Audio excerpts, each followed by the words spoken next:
అని అన్న బెల్ట్ తీసుకొని కొట్టడానికి వచ్చాను.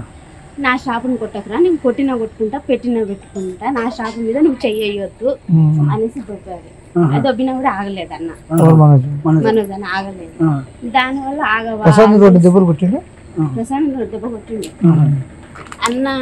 సార్ ఏంటంటే కొట్టొద్దు నా షాపు, నేను భయం పెట్టుకుంటా, కొట్టకురా అన్నాడు. ఇద్దరు దానివల్ల ఇక ఆ షాప్ గురించి ఏదంతా గొడవ, తండ్రి కొడుకులు నెట్టుకున్నారు. అసలు దెబ్బలు నాకు తెలిసి దెబ్బలు తగలేదు, ప్రే చేసుకున్నారు అన్ని. దెబ్బలు తగినంత ఇది ఏం పాతవి ఉన్నాయి, అది ఇది ఒకటేసారి. అన్నదమ్ములకు మంచి వర్గాలు ఉన్నాయి. ఏమన్నా మౌనిక మేడం చేసుకోవడం ఇష్టం ఫస్ట్ నుండి వాళ్ళకి ఇష్టం లేదు.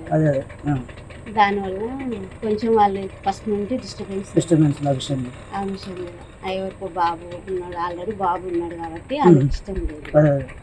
ఇంకా దానివల్ల అది జాబు వల్లనే ప్రసాద్ జాబు వాడు 6 సంవత్సరాలు 4 సంవత్సరాలు హైదరాబాద్ పనిచేస్తారు సార్ దగ్గర. ఇంట్లో ఉన్నారు మనోజ్ నుండి మౌనిక ముందు అమ్మ సార్ లేడా?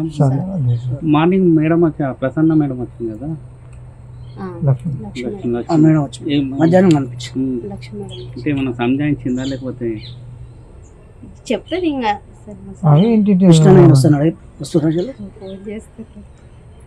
మాట్లాడు.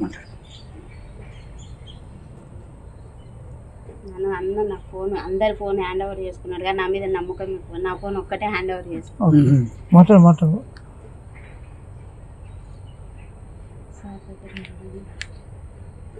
ఎన్ని గంటలకైంది? నైట్, శనివారం నైట్. అంతేనా? ఇక్కడ ఇంకా సారు ఇక్కడ ఏం జరుగుతుందో తెలుసుకోరా అని ఫోన్ చేశాను. అన్న రాడు, నాకు తెలిసి మా విష్ణు అన్న రాడు. కానీ ఈయన భయం ఏంటంటే, విష్ణు అన్న ఏంటంటే సారు మీద చెయ్యేసిన ఎవరన్నా ఏమన్నా అన్న ఒప్పుకో, ప్రాణం తండ్రి కొడుకు పెద్ద కొడుకు చెయ్యేసిండు. అందుకని డాడీని ముట్టుకుంటావా అని కోపం ఉంటుంది అన్నకు, అంతే తప్ప. మొన్న వచ్చారు, టపాకాయలు కాల్చారు, పాపకు 1,00,000 రూపాయలు చేతిలో పెట్టారు, మంచిగా ఉన్నారు. మనోజ్ అన్న పాప పాపకు